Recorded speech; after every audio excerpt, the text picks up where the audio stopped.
아주 작은 것에서 결정된다라는 말씀의 제목을 가지고 지금 함께 은혜를 나누기를 원합니다. 근사체험이라는 것이 있습니다. 근사체험. 근사체험이 뭔지 아세요?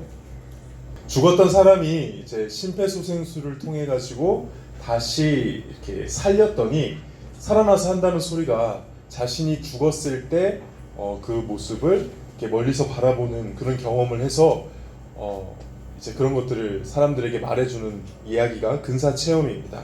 이게 이제 세상에 이런 일이와 같이 좀 약간 그냥 미스테리한 일들, 신비로운 이야기들에 있는 이야기가 아니고요. 많은 의사들과 과학자들이 연구하고 있는 주제입니다. 근사체험. 궁금하잖아요. 죽고 나면은 무슨 일이 일어날 것인가. 그래서 2001년 랜싯이라는 의학 학술지에서, 이게 이제 의학계에서는 탑3 안에 드는 아주 유명한 학술지인데요. 심장 정지 후 회생한 사람들의 근사체험이라는 이제 이 연구를 글을 기고를 했다고 합니다.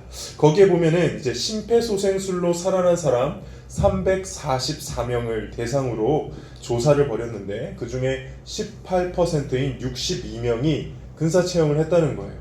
그 근사체험을 한 사람들이 공통적으로, 그 사람들은 서로 아는 사이가 아니죠. 근데 그 사람들이 공통적으로 나타나는 10가지 현상이 있는데 그게 뭐냐? 첫 번째가 자신이 죽었다는 인식을 하게 되고, 두 번째는 긍정적인 감정을 갖는다. 죽었을 때. 그리고 체외 이탈하는 경험. 아까 얘기했죠? 제가 이렇게 죽어있는 나를 보는 거예요. 그리고 그 죽어있는 나 옆에 사람들이 몰려있는 것을 보는 경험을 한다 그래요.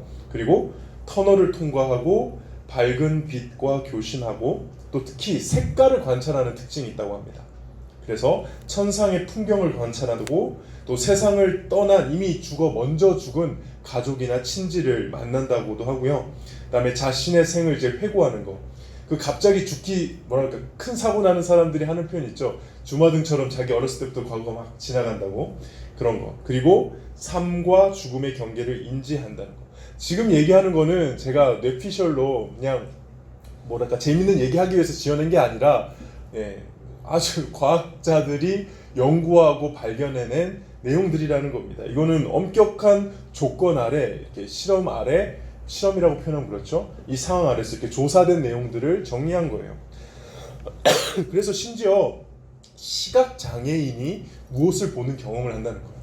그러니까 시각장애인은 알죠? 꿈을 꿀 때 어떻게 꾸죠? 시각장애인들은 그 보는 꿈을 못 꾼대요. 본 적이 없으니까. 태어났을 때부터 시각장애인은 그런 걸 못 꾸는데, 이 임사체험을 한 시각장애인은 무엇을 보는 경험을 하고, 또 자신의 육체가 이탈된 다음에 이제 사람들이 자신 앞에서 말한 거를 다시 깨어나서 기억한다는 겁니다. 그래서 자신이 죽어 있을 때 어떤 사람이 자신의 물건을 어느 서랍에 넣어놨는데 깨어나자마자 하는 말이 내 물건 그 서랍 안에 있잖아, 빨리 줘, 그렇게 얘기를 한다든가. 정말 이렇게 봤을 때 정말 사람이 뇌가 정지하고 난 뒤에 영혼이 있는 것인가? 라는 의심을 할 수밖에 없는 그런 연구 결과들을 이야기한 거죠. 근데 제가 이제 이 이야기를 하려고 한 게 아니라, 거기서 제가 굉장히 인상 깊었던 부분인데요. 그렇게 연구를 끝낸 게 아니라 연구를 계속해요. 그래서 추적 조사를 하는데, 이 사람이 근사 체험을 한 다음에 8년 뒤에 어떻게 살고 있는가를 조사를 해보니까 정말 놀랍게도 근사체험 경험자는 무경험자에 비해서 다른 사람에 대한 공감이나 이해 수준이 훨씬 높고, 그 다음에 인생의 목적을 더 잘 이해하고, 그 다음에 영적인 문제에 대해서 관심을 갖게 되고, 특히 또 죽음에 대한 두려움이 이제 많이 준대요. 그리고 죽음 이후의 삶에 대한 믿음이 당연히 생기고, 아주 중요한 특징 중에 하나가 일상에 대한 감사함이 생긴다. 예수 믿는 사람 그 특징 같지 않아요? 저는 그렇게 생각이 들었는데, 어쨌든 중요한 거는 그 몇 분 안 되는 짧은 순간의 체험이 8년이 지난 뒤에, 아니 인생 전체에 영향을 미치는, 이 조그마한 시간이 전체를 영향을 미치는 변화를 초래했다는 것입니다. 이것이 우리가 흔히 잠깐 꾸는 꿈이나 환각이나 착각의 경험에서는 절대 일어날 수 없는 일이다, 그 사람들이 이렇게 주장을 하죠. 그래서 한 인간이 경험한 이 작은 체험, 물론 사람이 죽었다가 살아나는 게 작은 체험은 아니죠. 그러나 시간상으로는 그 짧은 순간이 인생 몇십 년을 바꿔놓는 일을 했다라는 것입니다. 오늘 비유가 그런 작은 것에서 일어나는 전체에 대한 변화에 대한 이야기라서 이 근사체험에 대해서 잠깐 나누었습니다. 오늘 이 비유, 겨자씨 비유, 누룩 비유는요, 사실 원래라면은 지난주에 제가 설교했어야 해요. 왜냐하면 마태복음 순서에 따르면은 지난주에 저희가 무슨 비유했죠? 기억나시나요? 감춰진 보화 비유했죠? 진주 비유했죠? 네, 이러니까 목사들이 계속 똑같은 설교를 할 수 있는 겁니다. 감춰진 비유, 진주 비유를 했는데 그게 이 비유 전에 사실은 겨자씨 비유와 누룩 비유가 나옵니다. 오늘 그 겨자씨 비유와 누룩 비유를 사실 먼저 했어야 되는데 제가 하지 못한 이유가 뭐냐면 이 비유에 대한 해석이 제가 이해하고 있기로는 크게 둘로 나눠져 있는데 여러분들 앞에서 어떤 해석을 가지고 설명을 해야 될지 제가 하나님 앞에서 결정을 아직 못 지었기 때문이었어요. 그래서 더 많이 기도하고 고민하는 시간이 있었고요. 결국 이렇게 오늘 두렵고 떨리는 마음으로 그 내용을 정해서 여러분과 좀 나누고자 해요. 한번 좀 잘 들어봐 주세요. 안 유명한 비유는 없지만은 이 겨자씨 누룩 비유도 굉장히 유명한 비유거든요. 천국에 대해서 설명하는데 천국이 뭐다? 겨자씨와 같다. 천국이 뭐다? 누룩과 같다. 이거 똑같이 지난주 설교처럼 쌍둥이 비유예요. 똑같은 비유에 똑같은 메시지에 대한 전혀 다른 비유인데 한번 보시면 겨자씨를 어떻게 했습니까? 밭에다가 심었죠. 그리고 그 겨자씨가 어떻게 되죠? 나무로 돼서 자랐습니다. 또 두 번째, 누룩이 밀가루에 들어갔죠. 그 밀가루에 들어간 누룩이 어떻게 합니까? 밀가루가 부풀어 올라서 크게 만들었다. 여기서 겨자씨는 유대인에게 있어서 가장 작은 것이라는 상징, 그 대명사입니다. 우리가 이미 이 예를 잘 알고 있습니다. 어떤가요? 어떤 믿음만 있어도 이 산을 들어 저 산을 옮길 것이다. 들어본 적 있죠? 어떤 믿음인가요? 겨자씨만한 믿음. 예수님이 이런 말씀하셨잖아요. 겨자씨만한 믿음이 있어도 이 산을 들어서 저 산으로 옮길 것이다. 들어본 적 있죠? 그때 겨자씨는 어떤 의미예요? 진짜 작은 믿음만 있어도 너는 이 일을 할 수 있을 것이다. 그래서 어떤 선교사님이 이 겨자씨만한 믿음이 있어도 이 산을 들어 저기로 옮길 것이다 라는 말씀을 실천하고 싶어서 자기 집 뒷산으로 앞에 갔대요. 그리고 간절한 믿음을 가지고 믿음을 달라고 기도했답니다. 간절한 믿음을 달라고. 그러니까 어느 순간에 정말 산이 옮겨질 것 같은 믿음이 생기더래요. 그래서 그 자리에 서서 산에게 명령했다고 합니다. 산아, 여기서 저기로 가라. 그러니까 갑자기 경비 아저씨가 어디서 나와서 당신 뭐 하는 거냐 그러면서 그 산이 옮겨지기는커녕 자기가 옮겨졌다고 그렇게 이야기를 하더라고요. 이상한 짓 하지 말고 가라. 그런데 쫓겨나면서 근데 하나님이 마음에 이런 말씀을 주셨다고 해요. 아들아, 근데 그거 내가 원하지 않는다. 그런 이야기를 들은 적이 있는데 사실 이런 식의 해프닝은 성경의 이 비유법, 강조법에 대한 오해에서 비롯된 겁니다. 아까 말했듯이 겨자씨와 같은 믿음은 그 믿음의 무엇을 이야기하는 거라고요? 아주 작은 의 표현인 거예요. 그러면은 이 산을 옮겨서 저기로, 이 산을 들어 저기로 옮긴다라는 표현은 실제 산을 옮긴다는 표현이에요? 아니면 무엇이든지 할 수 있다라는 표현이에요? 무엇이든지 할 수 있다라는 어떤 문학적인 강조법인 거예요. 아니 말 그대로 정말 다 그 말대로 된다 그러면 왜 예수님은 포도나무다 할 때 진짜 예수님 나무네요? 예수님한테서 포도가 맺혀요? 아니잖아요. 그렇게 표현한 이유가 있잖아요. 메시지의 핵심이 있잖아요. 진리가 있는 방법, 진리를 전하는 방법으로 인간에게 주신 하나님의 문학적인 기법을 사용하신 거란 말이에요. 오늘 메시지도 그걸 강조하는 겁니다. 이 겨자씨가 등장한 이유는 하나입니다. 겨자씨가 나중에 겨자로 자라면 그 겨자가 맺기 때문에? 아니에요. 겨자씨의 다른 성질이 아니라 아주 작다는 것. 겨자씨는 아주 작은 거예요. 근데 그 겨자씨가 어떻게 됩니까? 큰 나무가 됐대요. 이 나무는 자라면 1.5m 정도 되고요. 더 자라면 3m에서 4m까지 됩니다. 이 작은 게 엄청 크게 되었다. 이게 오늘 비유의 이야기입니다.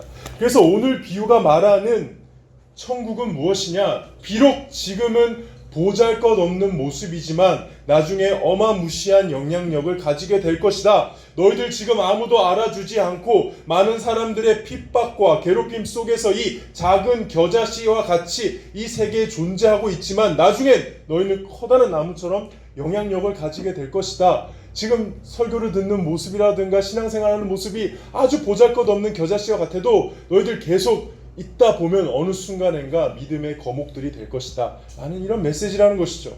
누룩도 비슷하게 해석할 수 있습니다. 누룩이 무엇입니까?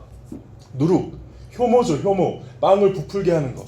빵을 부풀게 하는 게 세 가지 방법이 있어요. 첫 번째, 베이킹 파우더. 두 번째, 계란 흰자. 카스테라 그렇죠. 세 번째가 이 효모를 넣는 것입니다. 작은 양이지만은 이 효모가 반죽 안에 들어가면은 탄산가스가 나오게 되고 그 밀가루를 부풀게 한다는 거죠.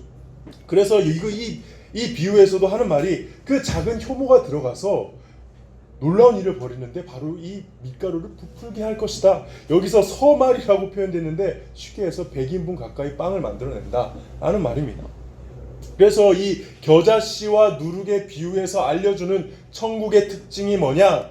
천국의 확장성이다. 천국은 처음에는 아주 보잘것없지만 아주 작지만 이게 나중에는 크게 자랄 것이다. 어마어마한 영향력을 일으킬 것이다. 두고 봐라. 그러니까 지금 모습에 낙심하지 마라. 힘내라. 끝까지 믿음 지켜라. 이 메시지가 바로 이 비유의 핵심인 거죠.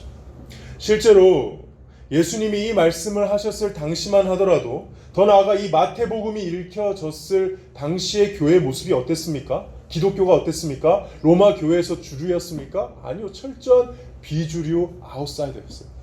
아무도 인정 안 하고 핍박과 고난을 당하는 정말 보잘것없는 겨자씨 같은 존재들이었다고. 근데 그들이 어떻게 돼요?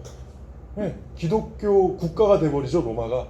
완전 기독교가 전복시켜버립니다. 그리고 전 세계 기독교가 퍼지는 계기가 그게 발생한 거죠. 그래서 이 비유를 보면서 정말 작은 하나의 겨자씨 같은 본질이 존재한다면 주님께서 그것을 반드시 나무로 만들어 주시는구나. 기독교가 그렇게 성장했구나. 여기 나무에 깃든 여러 새, 나무가 이렇게 자란 다음에 새가 깃드는 것은 구약의 에스겔서에 보면은 이방 모든 백성들이 그 나무에 와서 휴식을 취한다는 개념이거든요. 그렇게 결국 기독교가 처음에는 작았지만 나중에는 지배하게 될 것이다 라고 해석하는 비유라는 거예요. 이게 보통 첫 번째 많은 사람들이 해석하는 내용입니다.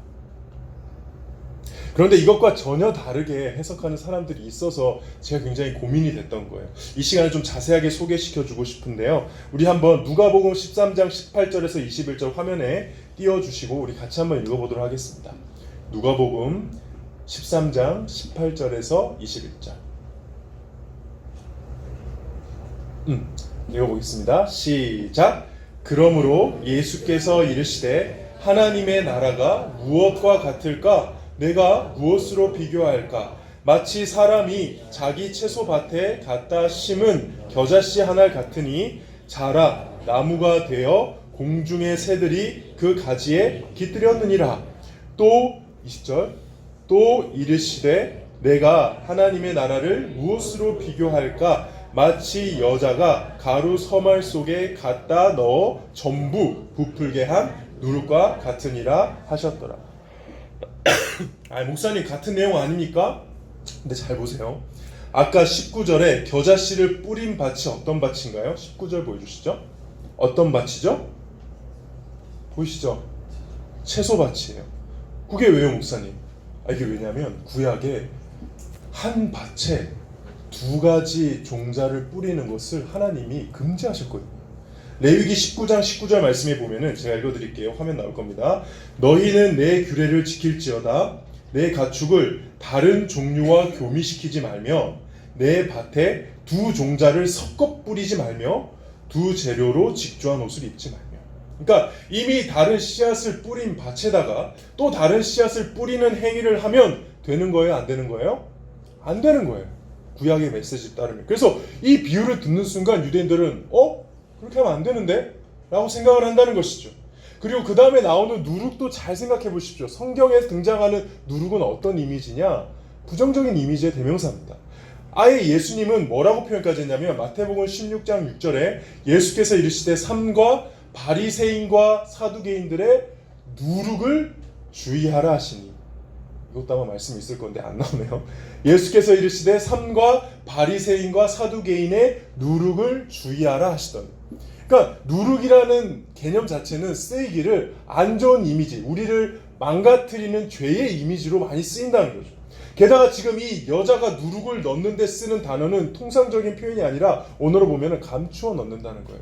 정확하게 이 마태복음 13장과 누가복음 13장에 이 여자가 이 누룩을 넣는 장면에만 쓰는 단어예요. 감추어서 넣는 거예요. 그 무엇보다도 지금 이 누가복음의 비유를 보시면, 오늘은 마태복음 봤지만 아까 나왔던 누가복음의 비유를 보면 그 앞에 어떤 일이 있었냐면, 안식일에 꼬부라진 한 여인이 있는데 예수님이 다가가서 불쌍히 여기시고 고쳐줬어요. 그러니까 고쳐주고 나니까 유대교 지도자인 회당장이, 야, 왜 6일을 앞두고 안식일에 병을 고칩니까? 엿새 동안에 고치고 안식일에 지키십시오, 막 이러면서 화를 내는 장면. 거기에 예수님이 또 같이 화를 내시면서, 이 외식하는 자들아, 안식일에 소나 나귀도 외양간에서 풀어서 물을 먹이지 않느냐, 이 불쌍한 여인을 안식일에 매이면서 풀어준 것이 합당하지 않느냐라고 유대교 지도자와 예수님과 큰 대립이 있었던 장면이 바로 이 누가복음 13장 앞에 나오는 이야기거든요. 이 일이 있고 나서 하신 비유가 바로 겨자씨와 누룩의 비유라는 겁니다. 그러니까 천국의 확장성, 처음에는 천국이 아주 미약하고 작지만 나중에 커질 거야 라는 이런 긍정적인 메시지와 별 상관없는 상황에서 이 비유를 말씀하셨다는 거죠. 그래서 이렇게 해석해보면 뭐냐, 여기서 말하는 천국은, 여기서 말하는 하나님 나라는 이상적인 하나님의 나라, 유대인들에 의해서 이상적인 하나님의 나라, 우리가 나중에 갈 천국, 하나님이 정말 다스리는 좋은 하나님의 나라가 아니라 유대인들에 의해서, 또 예수님을 잘못 믿는 사람들에 의해서 왜곡된 하나님의 나라라는 것이죠. 하나님의 나라가 하나님 뜻대로 자라고 있는 게 아니라 종교화되고 대형화되고 조직화되면서 원래 잘 자라야 할 채소밭을 망가뜨리고 순수함을 유지해야 될 무교병을 부풀어 오르게 만들어버려. 그래서 망가져버린 하나님의 나라를 비꼬아서 까신 거다라고 해석하는 사람도 있다는 겁니다. 여러분들은 어떤 게 맞는 것 같아요? 똑같은 비유인데 전혀 다른 메시지죠. 하나님 나라는 아주 작지만 커질 것이다, 이게 맞는 것일까요? 아니면 하나님의 나라가 지금 왜곡되어 있다, 본질을 잃고 있다, 이런 것에 대한 메시지일까요? 제가 몇 년을 고민했는지 모릅니다. 뭐가 맞는지에 대해서 엄청 찾아보고 고민하고 하나님 앞에서 기도를 많이 했는데, 그래서 여러분들한테 설교를 하지 않고 다음 그냥 비유로 넘어갈까도 생각했어요. 근데 감사하게도 이번 주 중에 깊이 고민하는 가운데 하나님이 저한테는 개인적으로 이렇게 메시지를 주신 것 같아요. 저는 둘 다 맞다고 생각합니다. 아니 목사님 그거 모순 아닙니까? 아닙니다. 한번 잘 들어보세요. 이게 정말 고민되는데 한번 잘 들어보세요. 이게 어떻게 해석하든지 간에 분명히 강조되는 게 하나가 있어요. 그게 뭐죠? 작은 것이, 아주 작은 것이 침투해서 어느새 큰 것이 변해버렸다는 거죠. 그렇죠? 긍정적인 해석이든 부정적인 해석이든 좋은 것으로 변했던 나쁜 것으로 변했던 하나님 나라가 되었던 혹은 반 하나님 나라가 되었던, 중요한 것은 아주 작은 게 들어가서 바꿔버렸다는 거. 그래서 이 두 가지 비유가 쌍둥이 비유로 쓰이는데 겨자씨와 누룩을 사용한 게 참 인상 깊습니다. 왜냐? 겨자씨는 아까 얘기했듯이 믿음을 상징하는 표현으로 긍정적으로 쓰였거든요. 반면에 누룩은 뭐죠? 모든 신앙인들이 경계해야 될 죄의 개념으로 쓰이는 거예요. 이 두 가지가 같이 쓰이면서 비유로 나온다는 겁니다. 공통점이 있습니다. 둘 다 눈에 잘 안 보인다. 근데 시간이 지나면 전체를 바꿔버린다. 이게 이 두 가지 특징이라는 거죠. 전 세계 로마인들과 유대인들에게 핍박받았던 그 기독교가 마침내 공인받는 과정 보십시오. 아주 작고 미미한 존재였는데도 불구하고 로마 제국을 결국 정복해버렸습니다. 정말 겨자씨가 자라서 나무가 되어 수많은 이방인들이 그 나무에 와서 깃들게 되죠. 근데 똑같이 잘 생각해 보십시오. 모든 사람이 기독교인이었던 중세 기독교 시대 때, 중세 시대 때 기독교가 타락하는 과정도 잘 보면 똑같아요. 작은 것이 보이지 않게 누룩과 같이 기독교회, 교회에 침투하기 시작하면서 형식주의, 세속화, 권력과 돈을 사랑하는 욕망들이 하나하나씩 침투하면서 완전히 중세 기독교를 망가뜨려버리죠. 그래서 면죄부를 팔지 않나, 잊지도 않는 마리아 숭배 사상을 만들지 않나, 교황 무호설, 이런 성경에도 없는 이야기들을 만들어서 완전 종교화 시켜버린 게, 그래서 완전 변질시켜버린 게 그 내용이라는 것입니다. 이해가 되시나요? 세상에서 기독교가 퍼지는 방식이나 혹은 기독교 안에서 타락되고 변질되는 방식이 똑같다는 겁니다. 하나님 나라화 돼가는 방식이나 탈 하나님 나라화 돼가는 원리가 똑같다는 겁니다. 아주 작은 것에서 시작된다는 것. 그게 저는 이 비유의 핵심이라고 믿습니다. 말씀을 정리할게요. 오늘 이 비유를 통해서 하나님은 우리에게 이렇게 말씀하시는 거예요. 아주 작다라고 생각되는 그 신앙의 핵심 요소를 오히려 소중히 붙들라는 겁니다. 여러분, 저와 여러분들에게 하나님 나라를 나중에 일으키게 할 작은 겨자씨가 무엇일까요? 지금 우리의 삶은 어떻습니까? 완전 세속적인 삶 아닙니까? 이 교회 밖을 나가면은 우리가 정말 하나님과 관련된 거 뭐 하나요? 별로 없죠. 우리가 보는 것들, 우리가 듣는 것들, 우리가 만나는 사람들 전부 다 세속적인 거잖아요. 그 중에서 우리로 하여금 결국 그곳에 이렇게 매몰되는 게 아니라 오히려 나중에 나무로 자라게 만들 겨자씨는 뭘까요? 저 같은 경우에는 설교였어요. 저는 뭐 대단한 훈련을 받은 적도 없고요. 어렸을 때부터 보니까 여러분들 중에는 어렸을 때부터 막 선교도 나가고 막 부모님이 비전 트립도 보내주고 막 많은데 저는 그런 거 없었어요. 저는 정말 제 신앙의 여정을 보면은 뭘 훈련을 받은 적이 없어요. 근데 저한테는 참 중요한 감사한 지금의 습관이 하나 있었는데 그게 뭐냐면 설교를 되게 반복적으로 듣는 게 있었어요. 그래서 어렸을 때는 여러분들 테이프라는 거 알아요? 카세트 테이프라는 게 있어요. 그거를 이렇게 교회에서는 테이프실이 있어서 목사님 설교를 팔아요. 그러면 진짜 웃기죠? 조그마한 애가 가서 그걸 사와요. 그리고 시간 날 때마다 들었어요. 시간이 지나니까는 테이프가 사라지고 뭐가 생겨요? MP3라는 게 생겨요. 홈페이지 들어가면은 설교가 MP3로 다운받을 수 있어요. 그래서 그걸 받아서 이동할 때나 환전을 항상 그냥 들어요. 제가 신앙에 대해서 했던 거 보면 그거밖에 없어요. 근데 그게 저에게는 겨자씨였어요. 그게 저의 신앙을 유지함과 더불어 나중에 큰 열매를 맺도록 올바른 방향으로 나아가도록 내 삶에 하나님 나라가 확장되어 나가도록 만드는 정말 결정적인 역할을 하더라고요. 여러분들한테 지금 당장 너네들 이제 주님의 자녀로 예수님의 제자로 이렇게 살아. 이제부터 세상 다 끊어. 이제 그냥 수도원 다 들어가. 여자들 염색 다 지워. 이제 뭐 핸드폰 다 버려. 이게 이렇게 안 되잖아요. 그럼 여러분들 어떻게 신앙을 붙들 겁니까? 어떻게 지킬 겁니까? 여러분에게 겨자씨가 뭔지를 빨리 찾으세요. 하나님께서 여러분에게 심어놓은 겨자씨는 반드시 그 역할을 할 겁니다. 작은 게 있다니까요. 어떤 사람은 정말 꾸역꾸역 이 주일 예배 나오는 거. 진짜 내가 이거 왜 나오는지 모르겠는데 안 나오면 목사님이 전화하니까 그래서 나오는 사람도 있는데 그게 겨자씨가 될 수도 있습니다. 어떤 사람은 그래도 아침마다 읽는 성경 몇 구절, 어떤 사람은 그래도 힘들 때 나와서 하는 기도들, 이런 게 저와 여러분의 겨자씨가 되어서 하나님께서 역사하실 수 있다. 또한 오늘 이 비유를 통해서 하나님이 이렇게 말씀하십니다. 마찬가지로 똑같은 원리로 나의 신앙을 무너뜨리기 위해서 침투하는 작은 누룩을 주의하라는 거죠. 우리가 예수 잘 믿는 것 같죠. 우리의 신앙이 건실한 것 같죠. 그러나 우리의 신앙을 왜곡시켜버리고 변질시켜버리기 위해 들어오는 작은 누룩이 언제나 있다는 겁니다. 지금은 그럴듯하게 타협하고 있는 마침내 내 신앙을 망가뜨릴 작은 죄들. 별거 아닌 거예요. 그냥 겨자씨 한 알이 그냥 채소밭에 들어온 거야. 그냥 누룩이 그냥 밀가루 안에 들어온 거야. 별일 없겠지. 근데 별일 없는 게 아니었어. 내 안에서 자라서 나를 완전 다 바꿔버리는. 저와 여러분의 삶을 망가뜨리기 위해 사탄이 침투하는 그 작은 것은 무엇이 있을까요? 저와 여러분의 공동체인 이 고등부를 망가뜨리기 위해 사탄이 침투시키는 그 작은 건 무엇일까요? 한국교회를 망가뜨리기 위해 침투하는 것은 무엇일까요? 저는 언젠가 저에게 임하는 모든 유혹들을 곰곰이 살펴본 적이 있는데요. 저는 정말 큰 유혹, 여러분도 그럴 거예요. 대놓고 오는 유혹에 넘어갈 일은 없잖아요.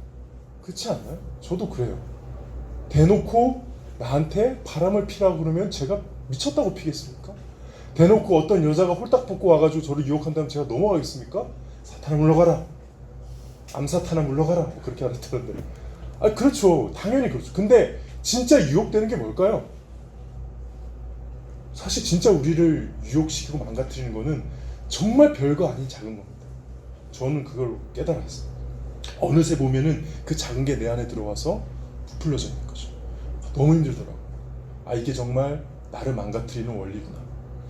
이게 한 개인에게만 적용될까요? 아니요. 우리 공동체에도, 한국교회도 똑같이 적용되는 겁니다. 작은 것을 타협하면 결국에 크게 무너지는 것이죠.